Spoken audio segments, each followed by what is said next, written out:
à tous et bienvenue dans Projetez-Vous, votre rendez-vous hebdomadaire pour explorer l'univers passionnant de la gestion de projet. Je suis Mirvet-Mtimet, j'ai plus de 10 ans d'expérience en tant que chef de projet et PMO, je suis certifiée Project Management professionnel et je suis bénévole au Project Management Institute, référence mondiale en gestion de projet. Transmettre mes connaissances et vous accompagner dans la gestion de vos projets, qu'ils soient professionnels ou personnels, c'est mon défi. Car oui, bien maîtriser les rouages de la gestion de projet, c'est s'ouvrir les portes du succès dans tous les aspects de votre vie. Vous êtes curieux et avez envie d'en apprendre plus, vous souhaitez donner du peps à votre carrière ou transformer vos équipes et vos entreprises, je prends soin à vous apporter les bonnes connaissances à chaque épisode. Imaginez maîtriser l'art de transformer une simple idée en un projet réussi, de naviguer avec aisance entre les défis de coordination de budget et de délai. C'est ce monde que je vous propose de découvrir à travers Projetez-Vous. Et parce que le monde évolue constamment, j'aborderai les tendances et les actualités. Qu'il s'agisse de nouvelles technologies, nouvelles méthodologies, d'outils innovants ou de changements dans les normes et pratiques du secteur, Projetez-Vous sera votre source d'information. Et ce n'est pas tout, j'invite des professionnels aguerris qui partageront avec nous leurs expériences et leurs méthodes sur des thèmes variés et captivants. Alors, prêt à transformer vos projets en réussites éclatantes, rejoignez-moi dans cette aventure. Ensemble, faisons de la gestion de projet votre atout pour l'excellence.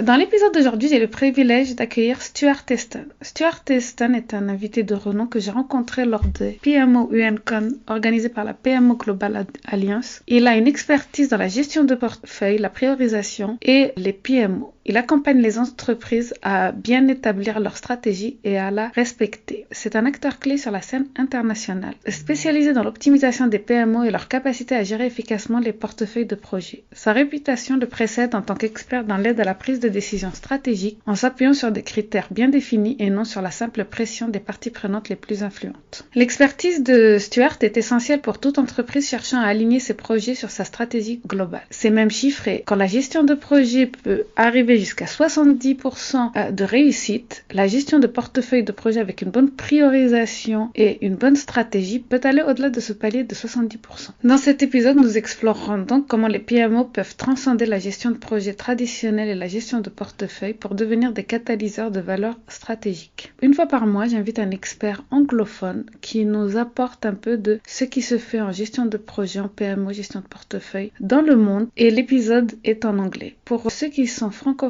et qui voudraient mieux comprendre l'épisode en anglais, les sous-titres seront accessibles sur les vidéos YouTube et cela accompagnera votre compréhension de cette interview avec Stuart Easton. Je pense qu'il est très important d'apporter dans Projetez-Vous quelques insights internationaux avec des experts qui sont sur la scène internationale, car nous sommes dans un monde de globalisation où les méthodologies et les tendances traversent les pays et le monde. Préparez-vous à des révélations qui pourraient transformer votre approche de la gestion de portefeuille et de la stratégie d'entreprise. Cet épisode est incontournable pour tous ceux qui aspirent à exceller dans ce domaine. Restez à l'écoute et bon épisode. Hello everyone and welcome to a new episode of Projetez-Vous. I'm your host Mirvet-Mtimet and today we have a special guest, Stuart Easton. He is a guest lecturer on project prioritization at the University of Oxford and a regular speaker at various PMO conferences and events and even podcasts. I recently had the experience to be in one of his workshops at the PMO UNCON organized by the PMO Global Alliance at La Sorbonne, Paris, and the workshop was amazing. I really enjoyed it. It was inspiring and it was really value and benefit driven. So I had to invite Stuart on the on the podcast. Stuart, welcome to Projetez-Vous. It's a great pleasure to have you. Great to see you again, and thanks for inviting me. And thanks to all the good people of Paris for hosting the unconference last week. That was a lot of fun. I have to say, most conferences I go to, the food is very bad, but of course in Paris the food was absolutely amazing, right? Yes, we had to keep up to our French level of the food. I enjoyed it too much. We were lucky this day to have such a catering service. So today We will discuss a very interesting subject for managers, executive, and PMOs, project management officer. Since I have talked in various episodes on the project management officer role, because it's a role that is important to me as a project management officer, since I have been a PMO for 10 years now. I encountered many of the difficulties that we are going to discuss today. But before we dive into our main topic, Stuart, please introduce yourself to our listeners and share a bit of your professional background. Sure, thank you. So I wear two hats, Jen. The first hat is that I run a company called TransparentChoice, and we do software that supports organizations with their portfolio management. So not PPM, it doesn't do project management, it does portfolio management. And we focus there because most PPM tools actually do a bad job of portfolio management. And then I wear another hat, which is I do a lot of talking and lecturing and I guest lecture at various universities around the world on the topic of portfolio management and why it matters.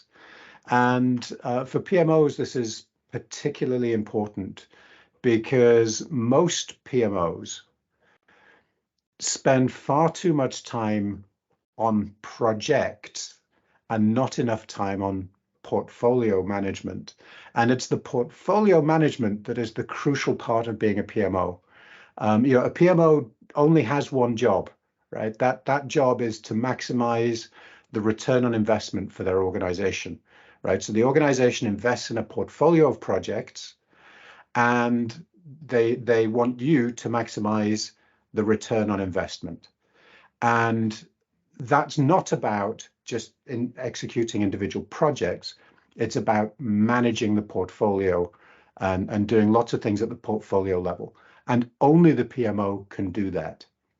So I spend a lot of time, waving the flag, shouting from the top of tall buildings, trying to encourage as many PMOs as I can to really shift the focus away from tactical project management and move to and focus more on the portfolio management. And we'll talk about the impact that can have later on.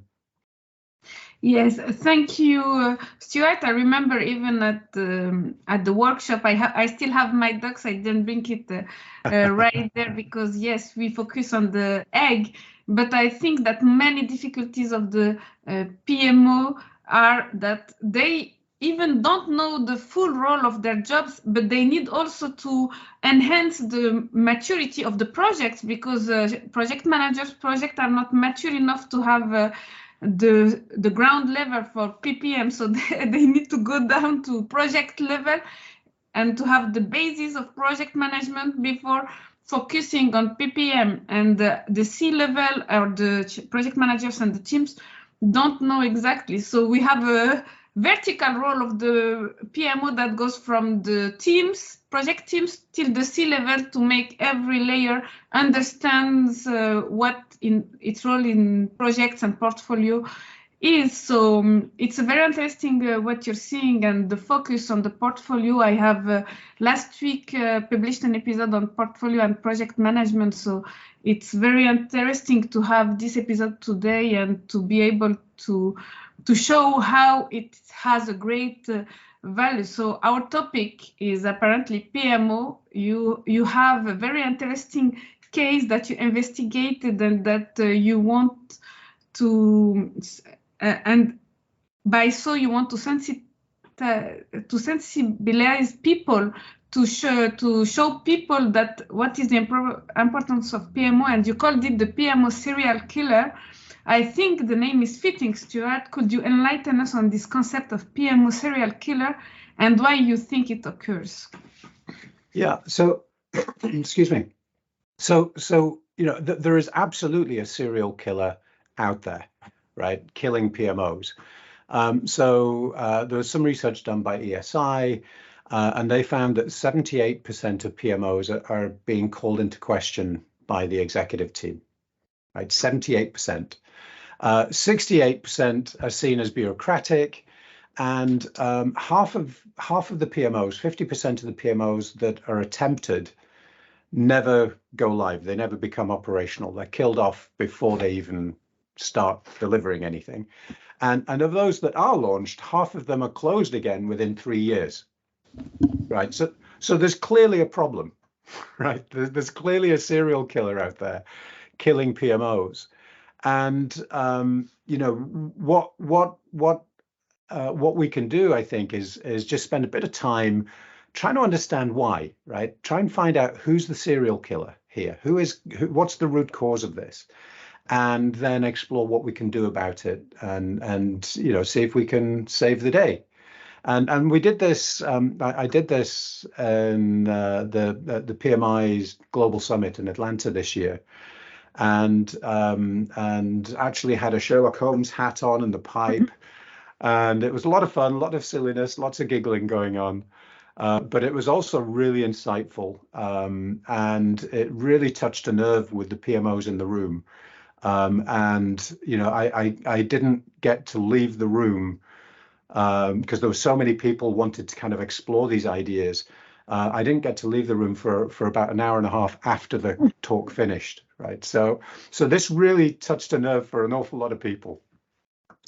Wow. Oh my God. I think next year I will try to be at the PMI event. I think it's in Los Angeles, and I am sure that you encountered many PMOs that you really talked to them, because as I told you, when you go into this kind of workshop, you encounter your peers that have the same problematics as you, and having someone like you with experience that so many PMOs shutting down, or many unsuccessful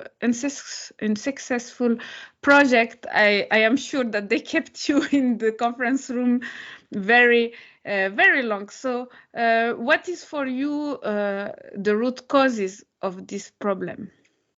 Well, if we look at it, right, I said earlier that the PMO really only has one job, which is to deliver the best return on investment, right? The business is investing in projects. The business expects to get a return for that investment, right?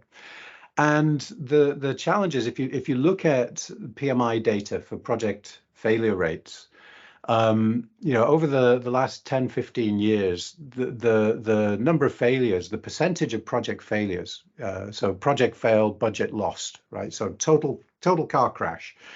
So 30% of projects, 30% of projects were roundabout were failures, and that number has been flat for 30 years, for sort of the last 15 years.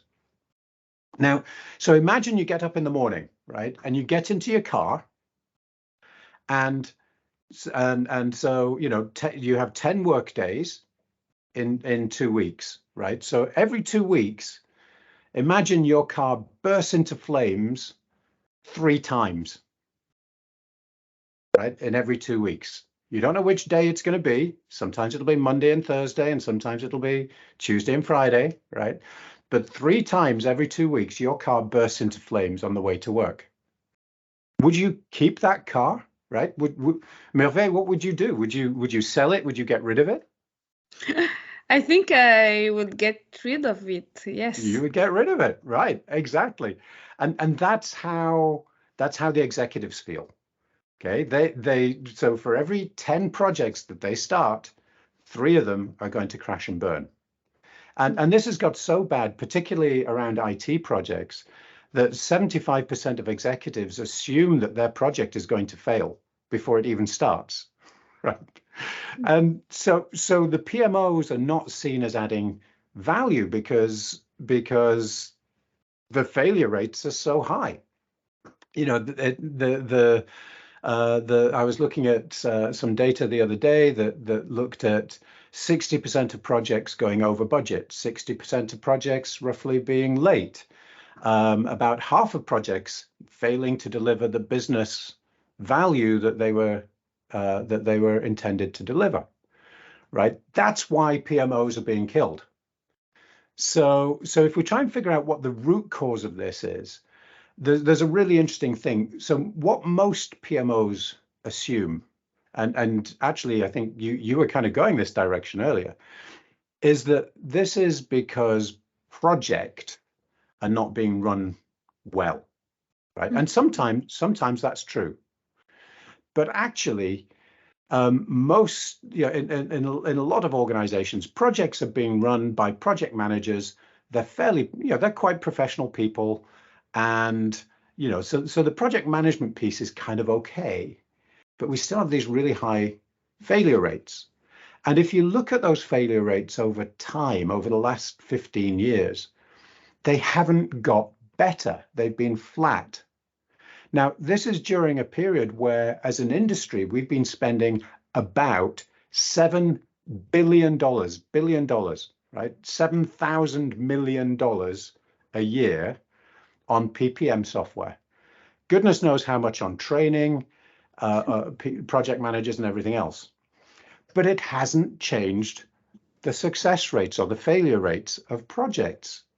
So the problem, right, improving project management, which is what PPM is all about, improving project management isn't improving success rates.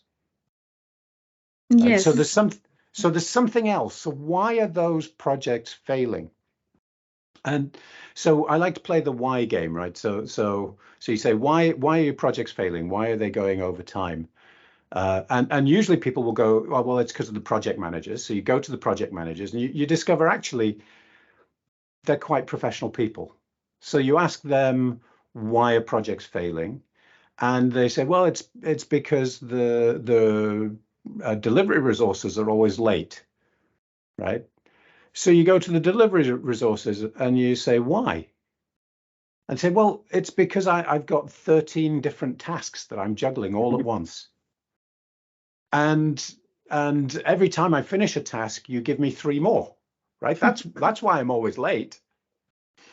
And so sometimes people will look at that and they'll say, oh, well, that means we've got a resource management problem. But actually, no, resource management is about allocating people to tasks. This isn't a resource management problem. It's much simpler than that. It's a problem that they have too much work to do. They're juggling too many things. And so the root cause is the fact that we're asking our resources to do too much work, to do too many projects. And ultimately that comes down to the fact that our portfolio governance is broken or doesn't exist, right? So we're not doing project prioritization properly. We're not scheduling our projects so that we don't overload people, right? We're trying to start all our projects on January the 1st, and our people are time slicing and they're juggling and they're being really inefficient, and projects are failing, right? Projects are getting delayed. So the root cause of all of this isn't project management. Of course, most organizations can improve project management, and they should continue to do that, right? But the root cause, the reason that those project success rates have been flat or failure rates have been flat, is because most organizations don't do portfolio management well. So project management can get you up to this level of sort of 70% of projects not exploding, right? And if you're not doing good project management, you won't even be getting to that level, right? So you need to do project management well and do that maturity stuff you were talking about to get to that level. But it's very difficult to get beyond that without doing portfolio management well. J'espère que vous trouvez l'épisode d'aujourd'hui aussi enrichissant et inspirant que je l'ai trouvé à préparer pour vous. Vous savez, chaque épisode est une aventure, un voyage dans les subtilités de la gestion de projet, et je suis tellement heureuse de partager cette aventure avec vous. Mais savez-vous qu'il sera bientôt possible de rester connecté et informé en dehors de ces épisodes? Et pour cela, j'ai une nouvelle excitante à partager avec vous. Ma newsletter exclusive est sur le point de voir le jour. Oui, vous avez bien entendu, une newsletter dédiée à la gestion de projet pour pouvoir l'appliquer en entreprise. Pourquoi s'abonner à cette newsletter? eh bien, je pense que ce sera intéressant pour toute personne voulant développer et optimiser ses projets pour assurer une meilleure maîtrise du budget et une meilleure satisfaction client. Dans cette newsletter, vous pourrez trouver des conseils pratiques, des astuces concrètes et des mises à jour sur les dernières tendances en gestion de projet. Ce sera un lieu où je partage mon expertise, mais aussi des ressources, des études de cas et des tips pour bien amorcer une bonne mise en place de méthodologie dans vos projets si vous êtes encore loin d'appliquer la gestion de projet dans vos projets. Je suis actuellement en train de travailler d'arrache-pied sur cette newsletter pour m'assurer qu'elle soit une source incontournable d'informations et d'inspiration pour vous. Chaque édition sera soigneusement élaborée pour enrichir votre compréhension de la gestion de projet, mais aussi l'appliquer dans vos entreprises. Que vous soyez curieux pour la gestion de projet, un chef de projet ou manager, ou que vous soyez un directeur qui cherche une solution pour mieux gérer vos projets, je pense que cette newsletter vous fournira les réponses que vous cherchez. Mais ce n'est pas tout. En vous abonnant, vous aurez l'opportunité de faire partie d'une communauté partageant les mêmes idées. Vous aurez des news et des petits bonus en exclusivité. C'est une chance de pouvoir échanger sur la gestion de projet. Si vous avez aimé cet épisode et que vous voulez aller plus loin dans la gestion de projet avec des exemples concrets et pratiques, je vous invite à vous abonner à la newsletter. Toutes les informations seront en description de cet épisode.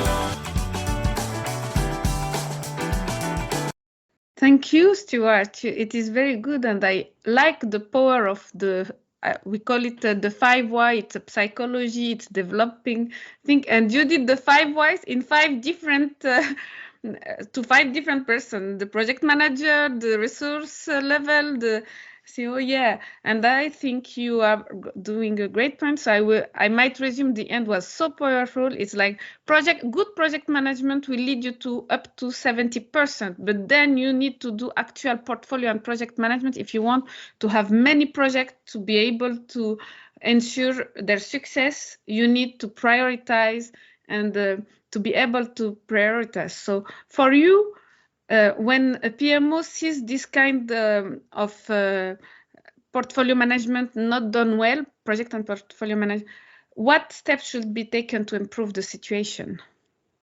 Well, so the first step, I think, is to spend a little bit of time to understand it. Excuse me. So by that I mean, just doing a little bit of that why yourself, right? And go talk to your project resources and ask them, do they have too much work? What's the implication of that? So there have been studies that show that when people are task switching, which is what when you have too many projects and everyone's shouting at you to deliver your bit of work, you tend to do a bit of this one and then you change to this next project. Go to project 2 and then you do a bit of that and then you jump to project 3 and you do a bit of that because you're trying to keep everyone happy, right? Which is a good thing to do. But the studies have shown that when you do that, you can be up to 30 or 40% less efficient. So 30 or 40% of your time is taken managing the task switching and negotiating it and coming back up to speed on what you did last time and all of that stuff, right?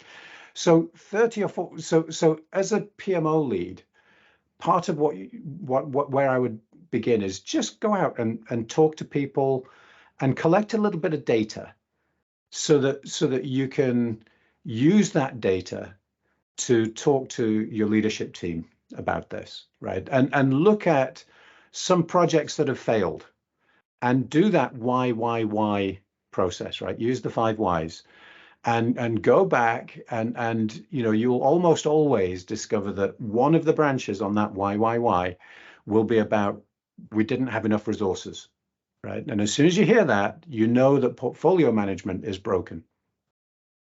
So you can then start to build a business case that says we need to fix this, right? So here's a project that failed last year. It cost us €1 million, right? For example.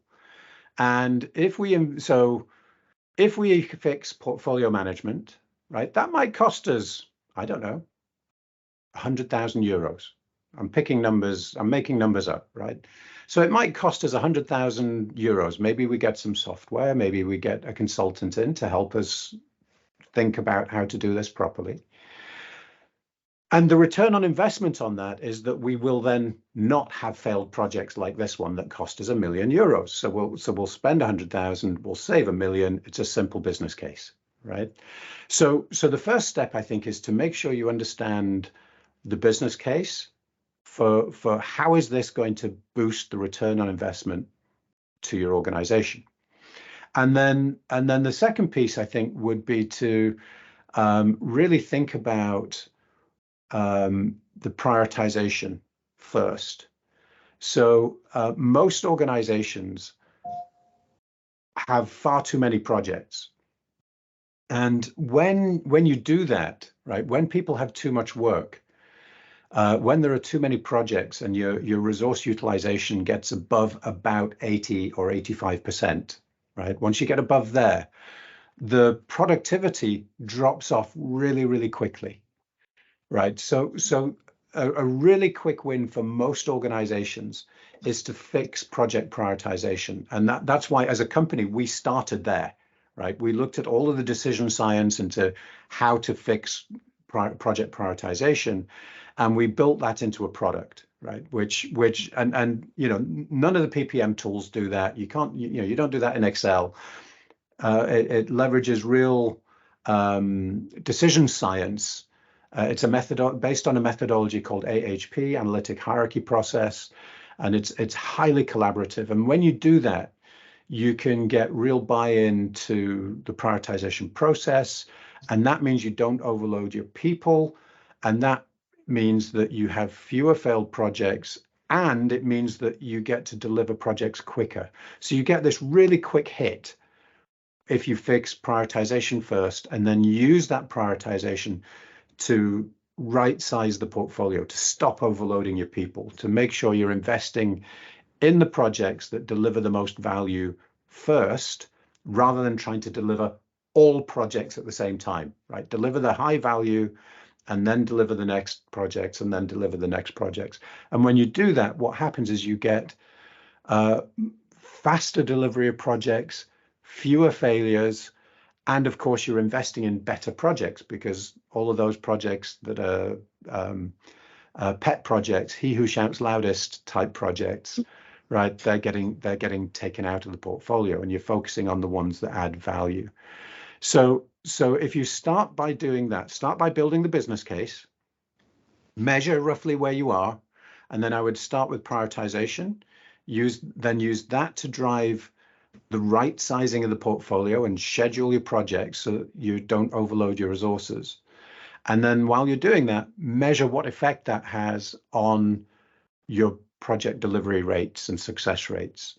And because what you're trying to do as a PMO there is collect data that says, hey, look, I've just improved the return on investment to the business, right? We're delivering more projects with more value and fewer failures.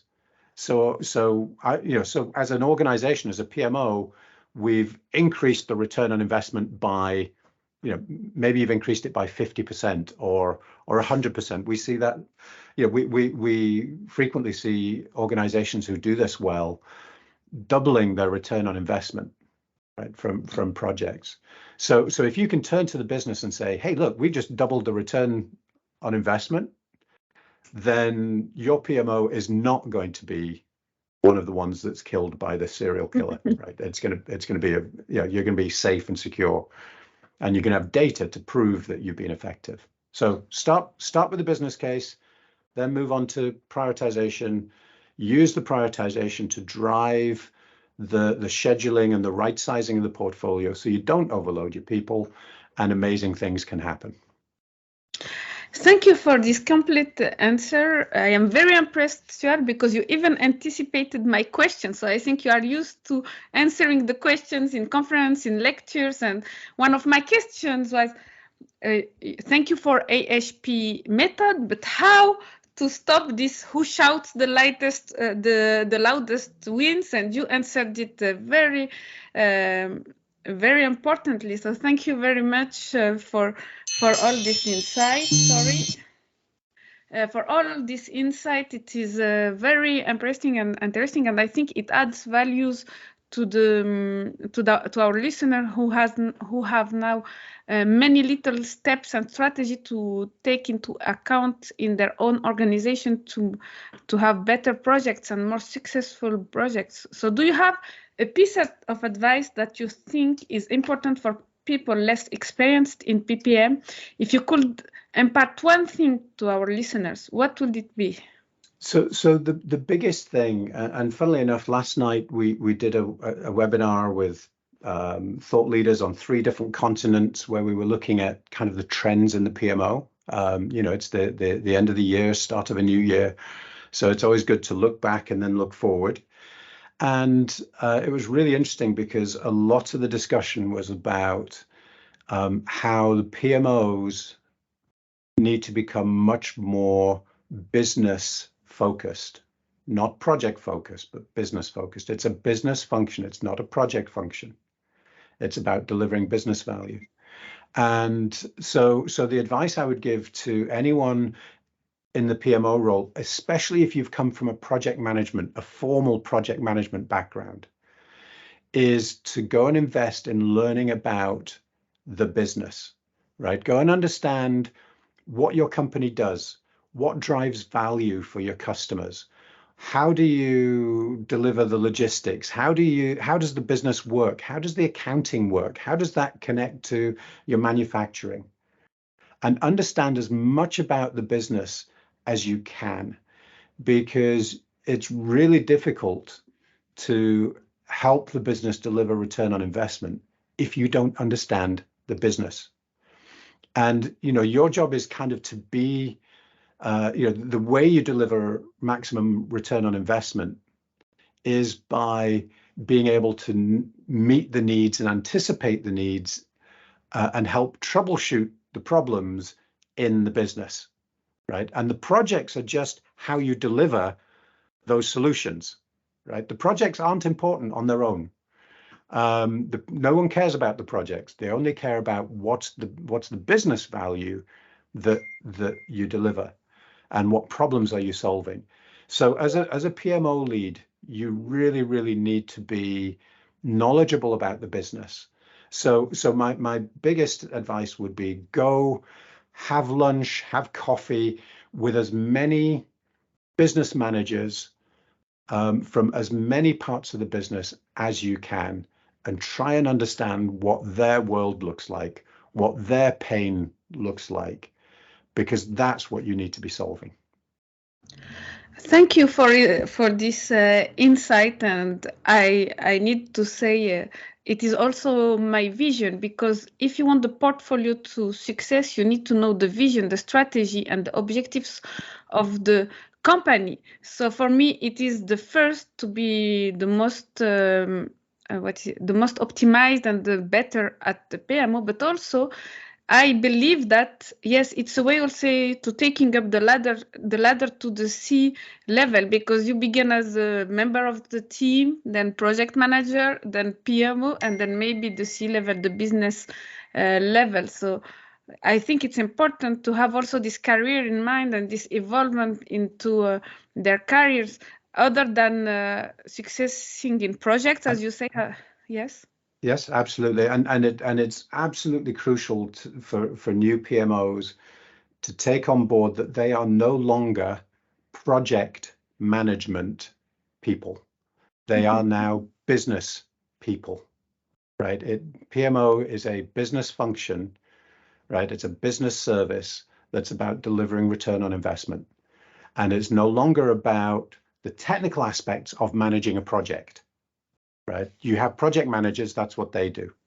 Your job is to make sure that you're gluing the pieces together, that you're delivering the right services to the project managers to make them productive. Sure, yeah, that's important.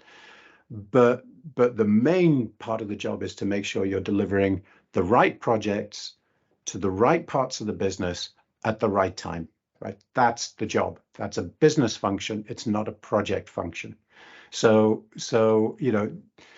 and I have this discussion again and again and again with new PMOs who their first instinct, because they come from a project background, is to dive into project maturity and project processes and templates and all the rest of it.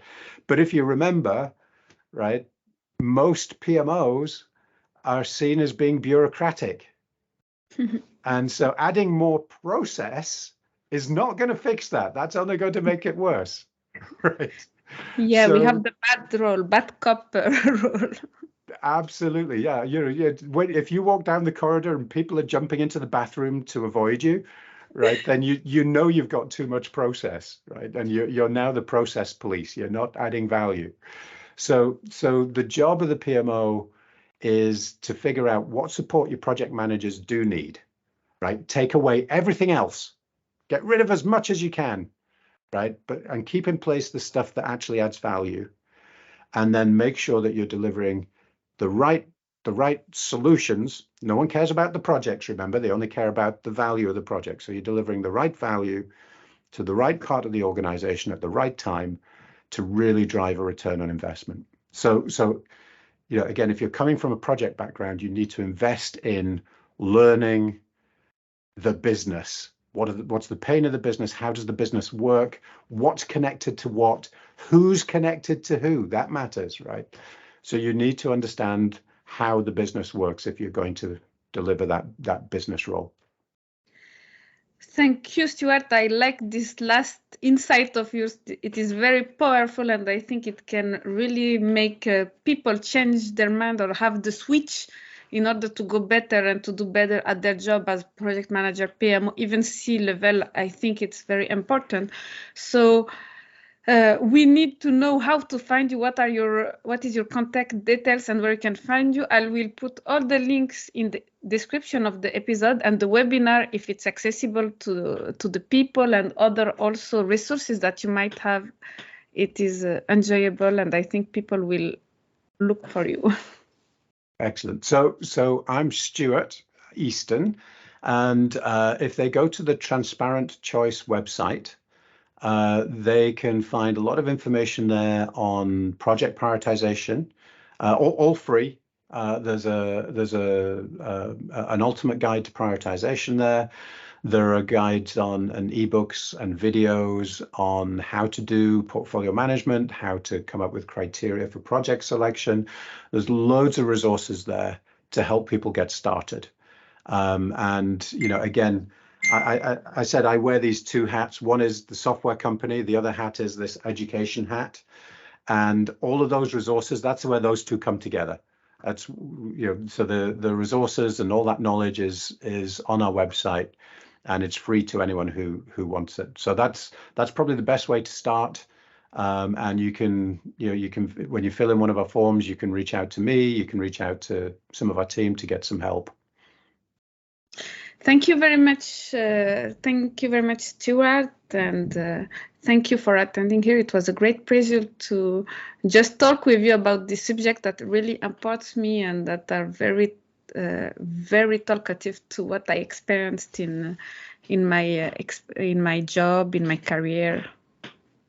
Perfect. Well, thank you for having me, and here's wishing everybody listening to the podcast a good new year, right? We're recording this right around the turn of the year. So happy new year to everybody. Wishing you a very good one. Yes, happy new year, and happy new year to you, Stuart. Thank you to all our listeners for joining. Don't forget to subscribe to Projetez-Vous podcast, as you don't miss any exciting episodes and exciting guests like Stuart here. Until next time.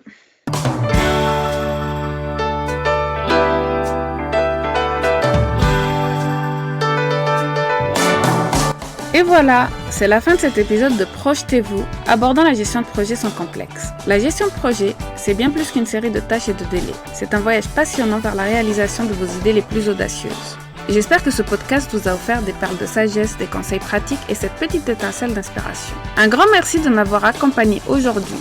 Ensemble, nous faisons de la gestion de projet une aventure riche en apprentissage et en succès. Alors, si vous avez apprécié notre rendez-vous, n'hésitez pas à vous abonner, à laisser un commentaire ou à donner votre avis. Votre soutien, c'est comme un joli diagramme de Gantt. Ça aide à tout aligner parfaitement. Pour des échanges plus directs, retrouvez-moi sur Instagram. Je suis connue sous le nom Mirvet_MGMT, MGMT comme management. Venez y partager vos anecdotes, vos questions ou même vos mèmes préférés sur la gestion de projet. Je vous donne rendez-vous dans le prochain épisode de Projetez-Vous. D'ici là, gardez le cap sur vos projets et n'oubliez pas, un bon projet c'est un projet partagé. À très bientôt.